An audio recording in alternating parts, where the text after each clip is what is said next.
దేవునికి స్తోత్రం కలుగును గాక. క్రీస్తునందు ప్రియ దేవుని పిల్లారా, ప్రభు యేసు క్రీస్తు అతి పరిశుద్ధ నామములో స్తోత్రము కలుగును గాక. నిత్య జీవ మార్గమును నీవు నాకు తెలియపరిచినావు. నీ సన్నిధిలో సంపూర్ణ సంతోషము కలదు. నీ కుడి చేతి ప్రక్కన నిత్యము సుఖములు కలవు. ప్రభు యేసు క్రీస్తు వారి పేరిట ఉన్నతమైన శ్రేష్టమైన పరిశుద్ధ నామంలో మీ అందరికీ శుభములు తెలియజేస్తున్నా. మత్తయి సువార్త 6వ అధ్యాయము 3 మరియు 4 వచనములలో, నీవైతే ధర్మము చేయనప్పుడు నీ ధర్మము రహస్యంగా నుండు, నీ నిమిత్తము నీ కుడి చెయ్యి చేయనది నీ ఎడమ చేతికి తెలియకుండా ఉండవాలని. అట్లయితే రహస్యమందు చూచు నీ తండ్రి నీకు ప్రతిఫలం ఇచ్చును. ఈ వాక్యము ప్రభుని యేసుక్రీస్తు ఒక గొప్ప ఆత్మీయ సూత్రం నేర్పుతున్నారు. చాలా మంది వాళ్ళకి మంచి పనులు చేస్తుంటారు, ధర్మం చేస్తారు, దానం చేస్తారు, సేవ చేస్తారు. ఇవన్నీ మంచి లక్షణాలే. అయినప్పటికీ ఈ సామాజిక మధ్యంలో వాళ్ళు ఎవరైతే మరి ధర్మం చేస్తారో, సేవ చేస్తారో, దానం చేస్తారో, అందరికి తెలవాలనే ఉద్దేశంతో చేస్తుంటారు. వాళ్ళ గొప్ప కోసం చేస్తారు. ప్రజలందరూ కూడా వీళ్ళు చేసే పని పొగడాలని, అందరి చేత ప్రశంసలు పొందాలని పనిచేస్తుంటారు. లేని వారికి సాయం చేస్తారు, పేదవాళ్ళకి సాయం చేస్తారు, అనాథ పిల్లలకి నోట్బుక్స్ ఇస్తారు, చదువుకునే విద్యార్థులకి సాయం చేస్తారు, అన్ని విధాలుగా చేస్తారు. కానీ ఈ సాయం అని చేసే సాయం ఎలాంటిదంటే ప్రజలందరూ మెచ్చుకోవాలి, ప్రజలందరూ మరి మెచ్చుకొని వాళ్ళ గొప్పతనాన్ని పొగిడే విధంగా, వాళ్ళ మంచి పేరు కోసం, ప్రశంసల కోసం చేస్తారు. కానీ ఇదే ప్రజలు కొన్ని రోజుల తర్వాత వీళ్ళు చేసిన సేవను మర్చిపోతారు. ఈ సేవ ఎలాంటి సేవ? ప్రజల మధ్యలో చేసే సేవ తాత్కాలికం. మరి కొంతమంది నీకు సేవ చేస్తారు. ఎలా అంటే సామాజిక మాధ్యమంలో పనిచేస్తారు, కానీ రహస్యంగా నిశ్శబ్దంగా చేస్తారు. ఎవరైతే పేదలు ఉంటారో, ఎవరైతే పేద విద్యార్థులు ఉంటారో, వితంతులు ఉంటారో, నిరుపేదలు ఉంటారో, వారికి సంబంధించినటువంటి సేవ కూడా వీళ్ళు చాలా చక్కగా ధర్మం చేస్తారు, దానం చేస్తారు, సేవ చేస్తారు. కానీ రహస్యంగా చేస్తారు, నిశ్శబ్దంగా చేస్తారు, ఎవరికి తెలియకుండా చేస్తారు. కానీ మరి ఎవరు తెలియకుండా చేస్తే వీళ్ళని ఎలా ఎవరు చూస్తారంటే ఆ దేవుడు చూస్తాడు. వెళ్ళి కొన్ని రోజుల తర్వాత వీళ్ళ యొక్క పని దేవుడు చూస్తాడు, వీళ్ళకి మంచి ప్రతిఫలం ఇస్తాడు. నిత్యము ప్రతిఫలం ఉంటుంది వీళ్ళకి. ప్రియమైన దేవుని పిల్లారా, ఒక గ్రామంలో మోహను, రాజు అని 2 విద్యార్థులు ఉండేవాళ్ళు.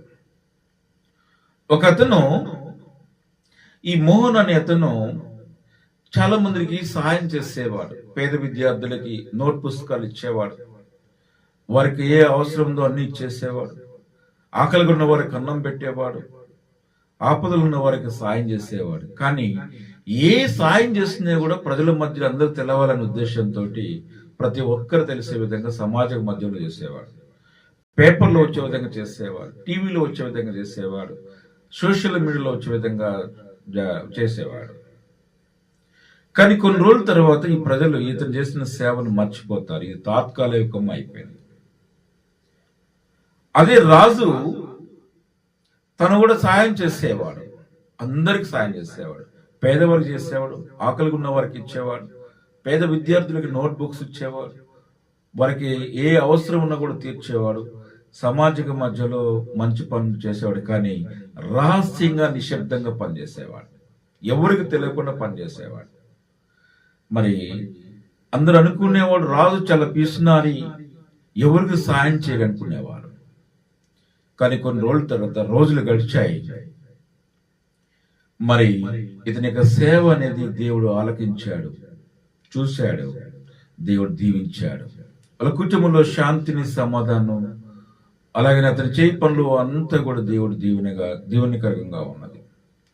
ఇతను నిశ్శబ్దంగా రహస్యంగా పనిచేసిన దానికి మరి ఇది దేవుని యందు మంచి ప్రతిఫలం ఉన్నది. దేవుడికి యొక్క ఆశీస్సులు ఉన్నాయి, దేవుడి యొక్క దీవెనలు ఉన్నాయి.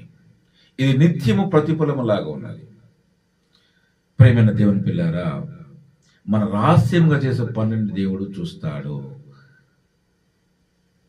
మత్తయి సువార్త 6:1 మనుషులకు కనబడులని వారి ఎదుట మీ నీతి కార్యము చేయకుండా జాగ్రత్త పడి, లేని యెడల పరలోకమందున్న మీ తండ్రి యొద్ద నుండి మీరు ఫలము పొందరు.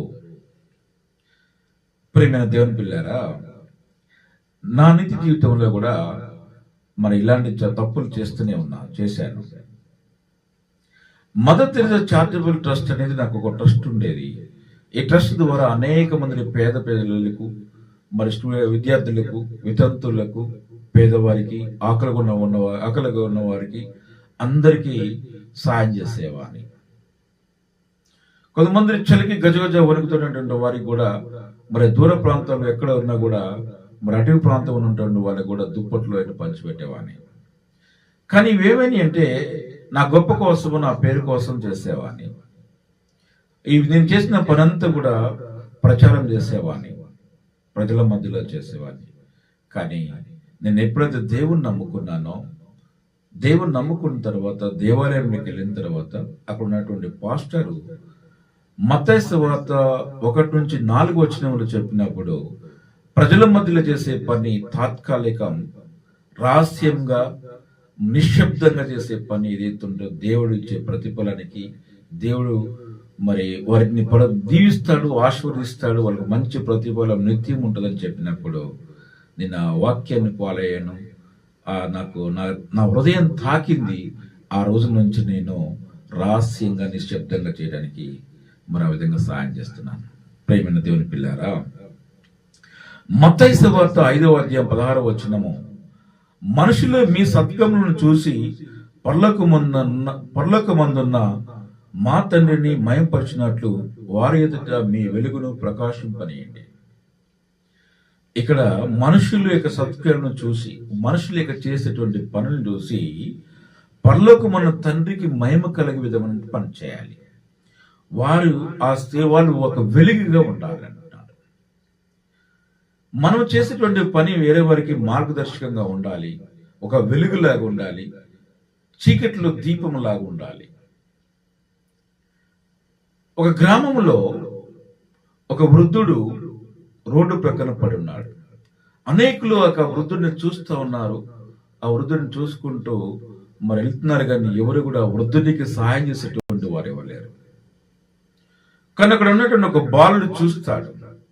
ఆ వృద్ధుడిని చూసి అతను లేపి తన ఇంటికి తీసుకొని వెళ్ళి మంచి నీరిచ్చి వాళ్ళ బంధువులకి ఒప్పుచెప్తాడు. చాలా మంచి పని చేసావని చెప్పి అందరూ మెచ్చుకుంటారు. నువ్వు ఎందుకు బాబు ఈ విధంగా పనిచేసావన్నప్పుడు దేవుడు మరి నాకు చెప్పినటువంటి పని ఇదని, మనం ఇతరులకు సహాయం చేయాలని దేవుడు చెప్పాడు, అందుకనే నేను ఈ పని చేస్తానని చెప్పి అంటాడు. అక్కడ ఉన్నటువంటి ఆ ప్రజలు, ఆ యొక్క గ్రామ ప్రజలు కూడా మరి ఇక బాలుడు చేసినటువంటి పనిని చూసి మెచ్చుకుంటారు. వాళ్ళు కూడా మరి బాలుడు చేసినటువంటి పని మనం కూడా చేయాలి అని ఆలోచనకు వస్తారు. వారు కూడా మంచి పనులు చేయడం మొదలుపెట్టారు. అట్లా గ్రామంలో ఉన్న వాళ్ళందరూ కూడా మంచి పనులు చేయడం మొదలుపెట్టారు. ఆ పనులు చేయడం వల్ల దేవుని యొక్క మహిమను అందరూ పొందారు. ప్రియమైన దేవుని పిల్లారా, మనం చేసేటువంటి పని ఇతరులకి ఆదర్శంగా ఉండాలి, ఒక వెలుగులాగా ఉండాలి. మన చేయి పనులన్నీ కూడా ఒక మంచి ఆదర్శంగానే ఉండాలి. అది దేవునికి మహిమ పొందే విధంగా ఉండాలి. అట్లానే మనం ఏ పని చేస్తున్నా కూడా ఇతరులకు సాయం చేయటం అనేది మంచి గుణమైనప్పటికీ, నువ్వు సమాజక మధ్యంలో అందరూ చూసే విధంగా చేసేది తాత్కాలికమైనదే. అదే నువ్వు రహస్యంగా చేస్తే అది దేవుడికి ఇష్టమైనది. నువ్వు చే పనిలో దేవుడిని దీవిస్తాడు. నీకు అన్ని విషయాల్లో దేవుడు నీకు సహాయం చేస్తాడు. దేవుడు నీకు నిత్యము ప్రతిఫలం ఇస్తూ ఉంటాడు. అట్లనే ఇతరులకి మనం సహాయం చేయాలి, క్షమించేటువంటి గుణం కలిగి ఉండాలి. వారికి అందరూ ఎవరైతే ఇబ్బందులు ఉన్నారో వాళ్ళ దగ్గరికి వెళ్ళి మనము సహాయం అనేది చేయాలి. అప్పుడు మన సహాయం చేసే దాని ప్రతిఫలము దేవుడు మనకిస్తాడు. ప్రియమైన దేవుని పిల్లలారా, మనందరం కూడా దేవునికి మహిమ కలిగే విధంగా